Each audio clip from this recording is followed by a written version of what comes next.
Hi hello అండి. నేను మీ సుధను. నేను బాగున్నాను. మీరు కూడా బాగుండాలని మనస్ఫూర్తిగా కోరుకుంటూ మరొక మంచి వీడియోతో, మీకు యూస్ఫుల్ అయ్యే వీడియోతో మీ ముందుకు వచ్చాను. ఈరోజు సంకష్టహార చతుర్థి కదండి. ఉదయాన్నే నిద్రలేచి ఇల్లంతా శుభ్రపరచుకొని ఆ తరువాత స్వామివారికి నైవేద్యంగా వండుదామని నేను గత 3 నెలల క్రితం సంకల్పం చేసుకొని ఈ ముడుపు కట్టుకున్నానండి. ఎట్లా ఉందో చూడండి, ఎంత నీట్గా ఉందో. ఒక్కొక్కసారి తమలపాకులు లోన వేసి కట్టడం వల్ల ముడుపు కొంచెం పురుగు పట్టడం, తడి వల్ల అలా జరుగుతుంది. అలా వేయకూడదు తమలపాకులు. ఈ విధంగా ముడుపు తీసుకున్నాను, ఓపెన్ చేసుకున్నానండి. అంటే నా సంకల్ప బలం నెరవేరింది కాబట్టి నేను ఈ వీడియో షేర్ చేస్తున్నాను. అది ఏంటి అనేది కూడా మీకు చెప్తాను. ముందుగా స్వామివారికి నైవేద్యంగా నేను పాయసం అనేది తయారు చేసుకుంటున్నాను. నెక్స్ట్ వచ్చేసి ముడుపు కట్టుకునే విధానం, ఉపవాసం ఎలా ఉండాలి, చంద్రోదయము ఎలా అంటే చంద్రునికి అర్ఘ్యం ఎలా ఇవ్వాలి అనేది కూడా షేర్ చేయబోతున్నానండి. ముందుగా మన ఛానల్ని ఫస్ట్ టైం కనుక చూసినట్లయితే ప్లీజ్ అండి సబ్స్క్రైబ్ చేయండి, లైక్ చేయండి, షేర్ చేయండి. పక్కనే ఉన్న బెల్ ఐకాన్ని క్లిక్ చేస్తే నేను పెట్టే వీడియోస్ అన్నీ మీ దాకా వస్తాయి.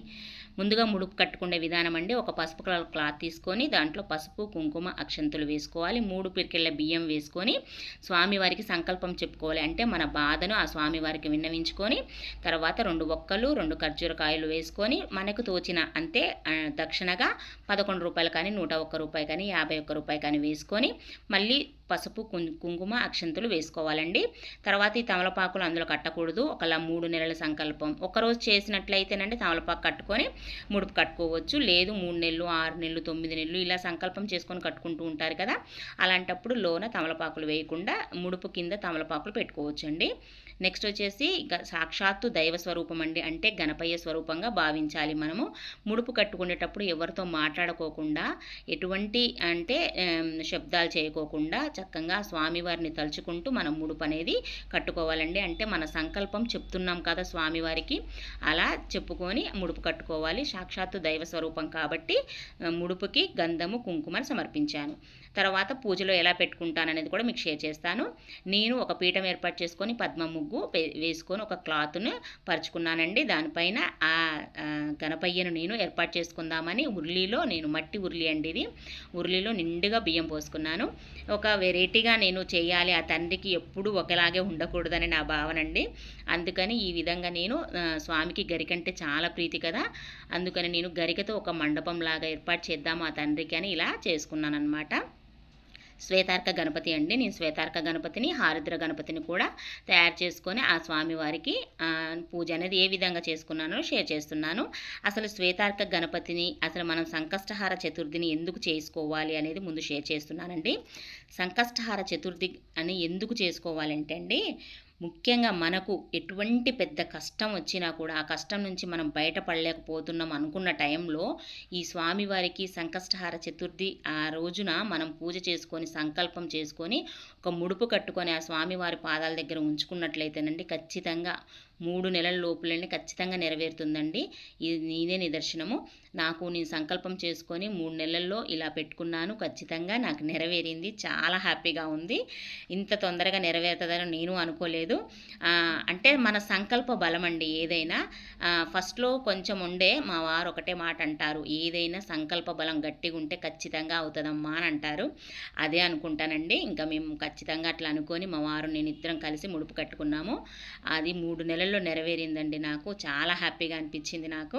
అందుకే మీరు కూడా ఖచ్చితంగా ఇలా చేసుకోండి. మంచి రిజల్ట్స్ అనేది మీకు ఉంటాయని నేను మనస్ఫూర్తిగా నమ్ముతున్నాను. మీరు కూడా నమ్మండి. నెక్స్ట్ వచ్చేసి ఒక పీఠం ఏర్పాటు చేసుకొని ఇలా స్వామివారికి దీపారాధన చేసుకుంటున్నాను. సాక్షాత్తు దీపము దైవ స్వరూపం అండి. మనం దీపానికి అక్షంతులు, పసుపు, కుంకుమ, పుష్పము సమర్పించుకోవాలి. తర్వాత వరద చతుర్థి ఉంటుంది, సంకష్టహార చతుర్థి ఉంటుందండి ఒక మాసంలో. వరద చతుర్థి వచ్చేసి అమావాస్య తర్వాత వచ్చేది వరద చతుర్థి అండి. సంకష్టహార చతుర్థి వచ్చేసి పౌర్ణమి తర్వాత వచ్చేది సంకష్టహార చతుర్థి. మనం ఎప్పుడు సంకష్టహార చతుర్థిని ఆచరిస్తూ ఉంటాము. సంకష్టహార చతుర్థి అంటే పౌర్ణమి అయిపోయిన తర్వాత 3-4 రోజుల్లో వస్తుంది. అంగారక చతుర్థి కూడా ఉంటుందండి. అంటే ఒకవేళ సంకష్టహార చతుర్థి మంగళవారం కనుక వచ్చినట్లయితే అండి చాలా విశేషం అండి అది. ఖచ్చితంగా అసలే అది చేసి చూడండి, మీకు రిజల్ట్ అనేది ఎంతలోగా తెలుస్తుందో మీకే తెలుస్తుంది. అంగారక చతుర్థి రావడం వల్ల అండి చాలా విశేషము. అది కలిసి వచ్చినప్పుడు పూజ చేస్తే ఎటువంటి ఫలితాలు ఉంటాయంటండి, మన జాతకంలో ఎటువంటి కుజదోష సమస్యలైనా సర్పదోష సమస్యలైనా తొలగిపోతాయండి. ముఖ్యంగా కుజదోషం వల్ల కూడా సంతానం కలగదు, వివాహం జరగదండి. ఇలాంటి అంగారక చతుర్థి రావడం చాలా విశేషం. ఖచ్చితంగా నేను షేర్ చేస్తాను అలాంటి రోజు వస్తే. చేస్తే చాలా మంచి విశేషం ఉంటుందండి. నెక్స్ట్ వచ్చేసి హారద్ర గణపతిని పెట్టుకున్నాను నేను. మనం ఖచ్చితంగా ఎటువంటి పూజలోనైనా మనము గణపయ్యని సేవించడం చాలా మంచిది, చేస్తూ ఉంటాం కూడా. ఎటువంటి విఘ్నాలు ఉండకుండా చూడు తండ్రి. పూజలో కానీ ఎటువంటి పనులు కానీ ఏదైనా పనులు స్టార్ట్ చేసినా కూడా మనం గణపయ్యని ప్రార్థించి మనం స్టార్ట్ చేసుకోవాలి. తర్వాత నేను హారద్ర గణపతికి పుష్పము, అక్షింతలు, పసుపు, కుంకుమ సమర్పించుకొని ఆహ్వానం చెప్పుకున్నాను. ఈ విధంగా మనం ఆచమనం చెప్పుకున్న తర్వాత స్వామివారిని ఆహ్వానం చెప్పుకుంటూ మనము స్వామివారిని సింహాసనం అధిష్ఠించండి తండ్రి అని చెప్పుకోవాలి. ఈ విధంగా మనం పూజ స్టార్ట్ చేశాకండి. హారద్ర గణపతిని ఎందుకు పూజించాలి అని అంటే, ముఖ్యంగా వివాహం కాని వారు ఉంటారు కదండి, అంటే సంతానం లేకపోయినా వివాహం కాని వారైనా హారద్ర గణపతిని పూజించడం చాలా మంచిది. శ్వేతార్క గణపతిని వచ్చేసి మనం ఎందుకు పూజించాలంటే, చర్మ సంబంధిత వ్యాధులు రాకుండా ఆ తండ్రి చల్లగా చూస్తాడండి. అంటే చర్మ సంబంధిత వ్యాధులు ఉన్నవారు శ్వేతార్క గణపతిని పూజించడం చాలా విశేషము.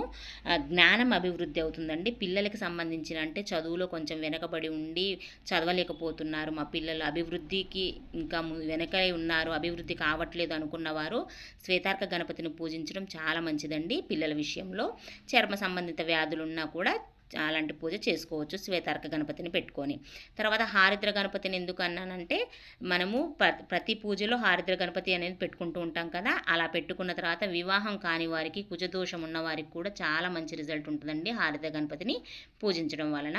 అంటే ముఖ్యంగా గురు బలం పెరుగుతుందండి మనం హారద్ర గణపతిని పూజించడం వలన. నెక్స్ట్ వచ్చేసి ఇది ముడుపండి. నేను ఎందుకు పెట్టట్లేదంటే, గత 3 నెలల క్రితం నేను పెట్టుకున్నది సంకల్పం నెరవేరిందండి. ఒక నెల గ్యాప్ ఇచ్చి, అంటే ఈ నెల కాకుండా వచ్చే నెల ముడుపు అనేది మళ్ళీ కట్టుకొని మళ్ళీ నేను పూజ అనేది స్టార్ట్ చేసుకుంటాను.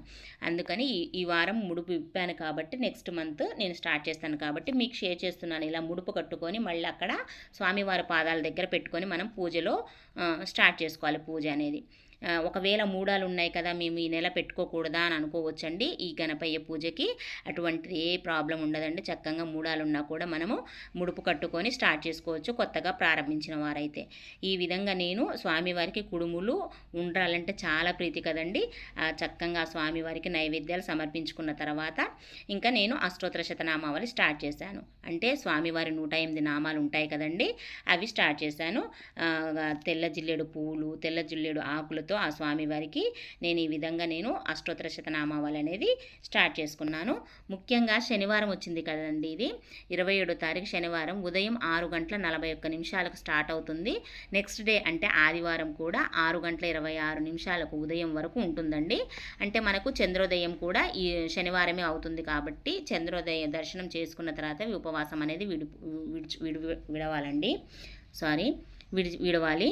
నెక్స్ట్ వచ్చేసి ఆ రోజంతా ఉపవాసం ఉంటాం కదండి. ఒకవేళ హెల్త్ ఇష్యూస్ ఉన్నాయి, మేము ఉపవాసం ఉండలేము అనుకున్న వారైతే అండి స్కిప్ చేయొచ్చు. ఖచ్చితంగా ఉంటే మంచిది, ఖచ్చితంగా ఉండాలని కూడా లేదండి. చాతగాని వారు ఇలా కూడా చేసుకోవచ్చు. ఏదైనా అల్పాహారం లాంటిది తీసుకొని మనము చేసుకోవచ్చు, అన్నం తినకోకుండా అండి చేసుకోవచ్చు. నెక్స్ట్ వచ్చేసి గరిక అంటే చాలా ప్రీతి అండి ఆ స్వామికి. ఒక్కొక్క గరికతో ఒక్కొక్క నామం, ఆ స్వామివారి నామం తలుచుకుంటూ గరికని సమర్పించుకున్నాను. ఈ విధంగా ఒకవేళ మంత్రాలు రావు, ఏం చేయాలి అని అనుకుంటే ఆ తండ్రి నామము, అంటే ఈ సంవత్సరం ఈ నెల వచ్చేసి వికట మహాగణపతిగా వచ్చిందండి నామము.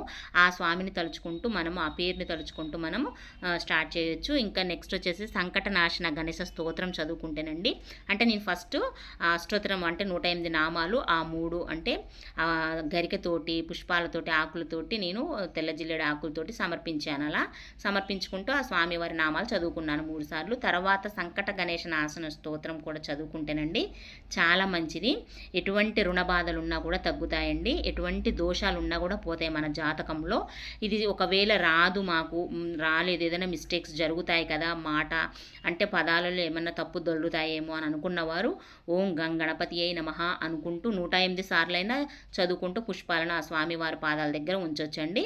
ఎటువంటి తప్పు లేదు. ఇలాంటి శ్లోకాలు రావు మాకు ఏంటి అని అనుకున్న వాళ్ళు ఇలా చేసుకోవచ్చండి. ఈ విధంగా పూజ అనేది నాది అయిపోయిందండి. నెక్స్ట్ వచ్చేసి చంద్రోదయం, చంద్ర దర్శనం చేసుకోవాలి కదండి. చంద్ర దర్శనం అయిపోయిన తర్వాతనే మనము ఉపవాసం విడవాలి కాబట్టి ఒక ప్లేట్లో చంద్ర దర్శనం కాకపోతే భయపడాల్సిన అవసరం లేదు. ఒక ప్లేట్లో ఆకు పెట్టుకొని, ఒక రూపాయి కాయిన్ పెట్టుకొని, పసుపు అక్షంతలు, నెక్స్ట్ ఎరుపు అక్షంతలైనా పర్లేదండి, ఒక పువ్వు పెట్టుకొని ఇట్లా చంద్రుణ్ణి తలుచుకుంటూ ఇట్లా నీళ్ళు వదిలిపెట్టాలండి.